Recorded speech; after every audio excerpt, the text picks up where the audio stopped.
बिस्मिल्लाहिर्रहमानिर्रहीम। शुरू अल्लाह के बबरकत नाम से जो बड़ा मेहरबान नहायत रहम करने वाला है। मैं हूं नूरुल इस्लाम हाशमी, आपका बायोलॉजी टीचर, और हम लोग सेकेंड ईयर की बायोलॉजी पढ़ रहे हैं, chapter number 17 coordination and control, और आज का हमारा टॉपिक है साइनैप्स। तो बच्चों, आपने इसको एज इट इज़ लिखना है, इसी तरह आपने तैयार करना है। बोर्ड के लिए बिल्कुल सही है, और अगर आप बोर्ड में इसको इस तरह ही लिखेंगे तो आपको फुल मार्क्स मिल जाएंगे। और हमारे चैनल को लाजमी सब्सक्राइब किया करें, लाइक किया करें, कमेंट किया करें। आइए टॉपिक को समझते हैं। साइनैप्स की डेफिनेशन देखते हैं।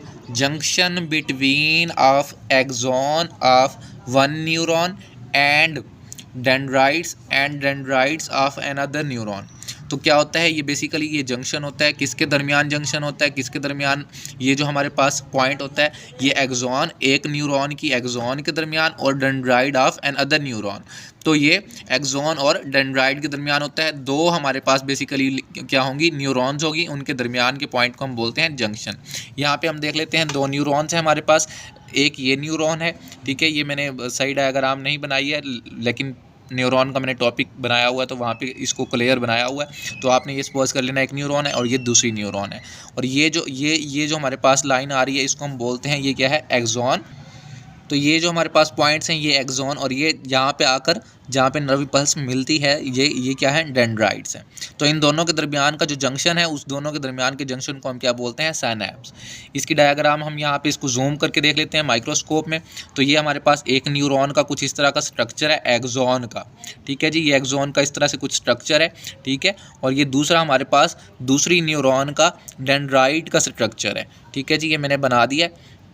अच्छा जी, अब ये जो एक्सॉन है, इसके पास हमारे पास क्या होते हैं, न्यूरोट्रांसमीटर्स होते हैं। न्यूरोट्रांसमीटर्स के अंदर कुछ केमिकल्स होते हैं। हम लोगों ने ऊपर पढ़ा है कि हमारे पास कुछ ना कुछ इलेक्ट्रिक केमिकल चेंजेस होते हैं, जिसकी वजह से नर्व इम्पल्स क्या होती है, जनरेट होती है। तो ये हमारे पास एक्सॉन के पास मौजूद होते हैं न्यूरोट्रांसमीटर वेसिकल्स, जिनमें क्या होते हैं, केमिकल्स मौजूद होते हैं, ठीक है। और जबकि जो हमारे पास डेंड्राइट्स होती हैं, उसके ऊपर कुछ रिसेप्टर्स मौजूद होते हैं, जिसने इन चीज़ों को रिसीव करना होता है, एक्सेप्ट करना होता है। रिसेप्टर के बारे में भी हम देख चुके हैं ऑलरेडी। तो पहले इस पॉइंट को देखेंगे हम लोग। ये क्या है, ये न्यूरोट्रांसमीटर वेसिकल है, और इसको हम बोलेंगे प्री साइनेप्टिक नोब, ठीक है जी। ये नोब बोलते हैं, ये कील टाइप स्ट्रक्चर है। एक साइड कील का क्या होता है, ऊपर वाला जो है वो इस तरह से चौड़ा होता है, और आगे से ये क्या होता है, बारीक होता है, इसलिए इसको नोब बोलते हैं। और प्री साइनेप्टिक इसलिए इसको बोलते हैं क्योंकि प्री का मतलब होता है पहले, और साइनेप्टिक इसको साइनैप्स से मिला हुआ है, ठीक है जी। और ये किसका टर्मिनल है, एक्सॉन का टर्मिनल है। तो एक्सॉन के टर्मिनल को हम बोलते हैं प्री साइनेप्टिक नोब, ठीक है जी। और यहाँ पर ये जो इसकी मेम्ब्रेन है, जिसने इसको कवर किया हुआ है, तो इसको हम बोलेंगे प्री साइनेप्टिक मेम्ब्रेन। जबकि जो दूसरी होती है हमारे पास डेंड्राइट, उसको हम बोलते हैं पोस्ट साइनेप्टिक मेम्ब्रेन। और इन दोनों के दरमियान, प्री साइनेप्टिक मेम्ब्रेन और पोस्ट साइनेप्टिक मेम्ब्रेन के दरमियान जो फासला है, उसको हम बोलते हैं synaptic cleft. Very important short question है, इसकी डेफिनेशन भी हम देखेंगे। और उसके बाद ये जो हमारे पास टर्मिनल है, ये डेंड्राइट का टर्मिनल है, और इसको हम बोलते हैं पोस्ट साइनेप्टिक नोब।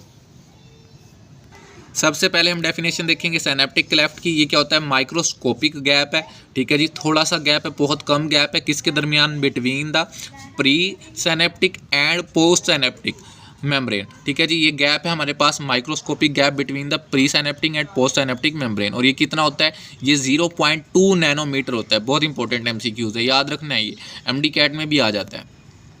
अब यहाँ दो मेम्ब्रेन आपको मैंने शो करवा दी है हमारे पास।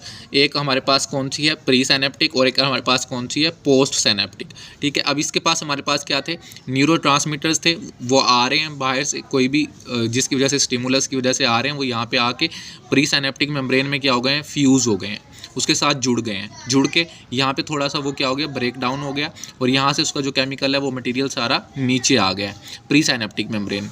और वो नीचे आकर यहाँ पर कौन थी, पोस्ट साइनेप्टिक मेम्ब्रेन। और पोस्ट साइनेप्टिक मेम्ब्रेन के ऊपर कौन बैठा हुआ है, रिसेप्टर बैठा हुआ है, जिसने उसको कैच कर लेना है, उसको पकड़ लेना है। तो ये सारे के सारे किसके ऊपर आ गए, हमारे पास रिसेप्टर के ऊपर आ गए। यहाँ से देखें, 4 रिसेप्टर मैंने बनाए हुए हैं, तो ये इनके पास आ गए, और कुछ यहाँ पे नीचे आ गए, जिसकी वजह से क्या हुआ, ये जो पॉजिटिव आयन थे वो नीचे बाहर की तरफ आ रहे हैं, ठीक है। हम पीछे पढ़ के आ चुके हुए हैं कि इसमें क्या होता है कि पॉजिटिव आयन बाहर आ जाते हैं, ओपन ऑफ सोडियम गेट हो जाता है, और साथ में कौन जनरेट हो जाती है, इसकी वजह से generate of action membrane potential हो जाती है।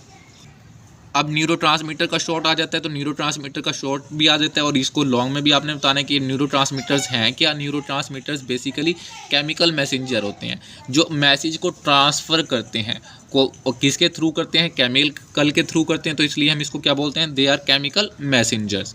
उसके बाद हमारे पास इनका काम क्या होता है, फंक्शन क्या होता है, दे कन्वे मैसेज, ये मैसेज को भेजते हैं from one neuron to another neuron, ये एक न्यूरॉन से दूसरे न्यूरॉन की तरफ मैसेज को क्या करते हैं, भेज देते हैं। और देयर आर 40 टाइप्स, इसकी टाइप्स कितनी है हमारी बॉडी के अंदर, मोर देन 40, ठीक है जी, तकरीबन 40 टाइप्स हमारी बॉडी के अंदर इसकी मौजूद होती हैं न्यूरोट्रांसमीटर केमिकल्स की। अब इसके एग्जांपल्स देख लेते हैं कौन कौन से हैं। यहाँ पे एसिटाइल कोलिन एक न्यूरोट्रांसमीटर है जो कि आउटसाइड ऑफ CNS मौजूद होता है, सेंट्रल नर्वस सिस्टम के आउटसाइड पर ये मौजूद होता है।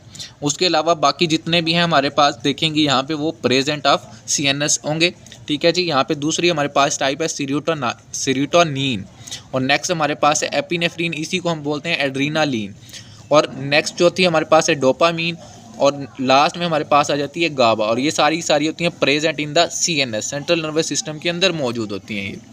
अब देखेंगे इम्पल्स इस साइनेप्स के थ्रू गई कैसे है, आपने उसको एक्सप्लेन भी करना है। डायग्राम हमने बना दी है, डायग्राम आपको समझा दी गई है, अब उसको एक्सप्लेन भी करना है, पॉइंट टू पॉइंट बताना है। तो पॉइंट क्या है हमारे पास, one nerve impulse is not necessary, सिर्फ एक नर्व इम्पल्स नहीं चाहिए होती किसको स्टार्ट करने के लिए, to start a new nerve impulse on other neuron. तो दूसरी न्यूरॉन पे हमने देखा, पहली न्यूरॉन प्री सिनेप्टिक मेम्ब्रेन से या एक्सोन से कहाँ पे जा रहा होता है हमारे पास, वो जा रहा होता है डेंड्राइट की तरफ। तो एक नर्व इम्पल्स नेसेसरी नहीं होती उसको स्टार्ट करवाने के लिए कि वो आगे जाके हमारे पास डेंड्राइट पे उसको जनरेट करवा सके, एक्शन मेम्ब्रेन पोटेंशियल को कैरी करवा सके, तो वो 2 या 2 से ज़्यादा चाहिए होती हैं। तो लिहाजा यहाँ पे हम दूसरा पॉइंट लिखेंगे, need more than 2 nerve impulses to generate the action membrane potential. फिर उसके बाद हमारे पास नेक्स्ट पॉइंट आ जाएगा, नर्व इम्पल्स स्टिमुलेट कर देती है, स्टार्ट कर देती है टू द न्यूरोट्रांसमीटर वेजिकल्स। तो वो न्यूरोट्रांसमीटर वेजिकल को क्या कर देती है, स्टिमुलेट कर देती है, और फिर वो फ्यूज़ हो जाता है किसके साथ, प्री साइनेप्टिक मेम्ब्रेन के साथ। हमने पहले डायग्राम में देखा, दिखा देता हूँ। तो ये देखें जी, पहले वो उसको जो है क्या किया, स्टिमुलेट किया, इसने भी दोनों ने आके क्या किया, स्टिमुलेट किया इस केमिकल को, और ये स्टिमुलेट होकर किसके साथ फ्यूज़ हो रहा है, प्री साइनेप्टिक मेम्ब्रेन के साथ। तो आफ्टर फ्यूजन क्या होता है, न्यूरोट्रांसमीटर वेजिकल फ्यूज़ हो जाता है या रिलीज़ हो जाता है किसकी तरफ, हमारे पास साइनेप्टिक क्लेफ्ट की तरफ, जो कि उन दोनों के दरमियान गैप है। ये इन दोनों के दरमियान गैप है, वो यहाँ से फिर कहाँ जाएगा, इस गैप में आ जाएगा।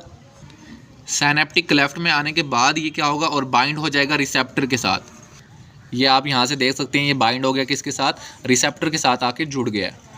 और ये रिसेप्टर मौजूद कहाँ पर है, पोस्ट साइनेप्टिक मेम्ब्रेन के ऊपर। तो आफ्टर द बाइंडिंग के बाद क्या होता है, दे इंक्रीज़ कर देते हैं, किस चीज़ को इंक्रीज़ कर देते हैं, वो परमिबिलिटी को, परमिशन देने को, ऑफ आइंस की परमिशन को वो क्या कर देते हैं, इंक्रीज़ कर देते हैं कि उन्होंने आउटसाइड जाना है, गेट ओपन ऑफ गेट, और वो जो हम पीछे पढ़ चुके हैं डिटेल से, आपने उसको देखना है, और जिसकी वजह से देन क्या हो जाएगा, generate of action membrane potential हो जाएगी। तो ये था साइनेप्स का टॉपिक, होप सो समझ आ गया होगा। कुछ समझ नहीं आया तो आप कमेंट में पूछ सकते हैं। हमारे चैनल को लाइक करें, शेयर करें, सब्सक्राइब करें मज़ीद ऐसी अच्छी वीडियोज़ के लिए। अपना ढेर सारा ख्याल रखें, दुआओं में याद रखें। मिलते हैं नेक्स्ट लेक्चर।